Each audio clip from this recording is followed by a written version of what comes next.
স্বাধীনতা অর্জন করতে হলে পরিশ্রমই মূল চাবিকাঠি।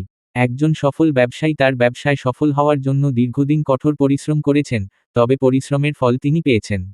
নিজের প্রতি বিশ্বাস থাকলে আপনি সবকিছু অর্জন করতে পারবেন। একজন খেলোয়াড় যদি নিজেকে বিশ্বাস করে, তাহলে কঠিন সময়ে হলেও সে নিজের সেরাটা দিতে পারে এবং ম্যাচ জিততে পারে। অসফলতা হলো সফলতার পথের প্রথম ধাপ। থমাস এডিসন অনেকবার বাতি তৈরি করতে ব্যর্থ হন, কিন্তু সে ব্যর্থতাই তাকে সাফল্যের দিকে নিয়ে গেছে। একটি চ্যালেঞ্জ বা সমস্যা সৃষ্টির শুরুতেই একটি সুযোগের অস্তিত্বও থাকে। করোনার পরবর্তী সময়ে অনেক ব্যবসা ডিজিটাল প্ল্যাটফর্মে রূপান্তরিত হয়ে নতুন সুযোগ সৃষ্টি করেছে।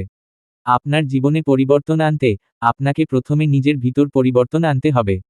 একজন মানুষ নিজের অভ্যাস বদলিয়ে স্বাস্থ্যকর জীবনধারা শুরু করলে তার শারীরিক এবং মানসিক স্বাস্থ্যও পরিবর্তিত হয়।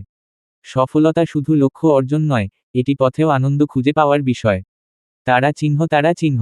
একজন লেখক তার বই লেখার পথে অনেক চ্যালেঞ্জের সম্মুখীন হন, কিন্তু তার প্রতিটি পদক্ষেপে আনন্দ উপভোগ করেন। যত কঠিনই পরিস্থিতি হোক না কেন, সংকল্পই আপনাকে জয়ী করবে। তারা চিহ্ন। মহাত্মা গান্ধী তার আন্দোলনে অসীম সংকল্প দেখিয়ে ব্রিটিশদের পরাজিত করেছিলেন।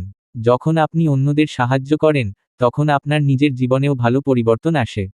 একজন সমাজসেবক তার সময় ও শক্তি নিঃস্বার্থভাবে অন্যদের জন্য ব্যয় করলে সমাজে তার প্রভাব গড়ে ওঠে।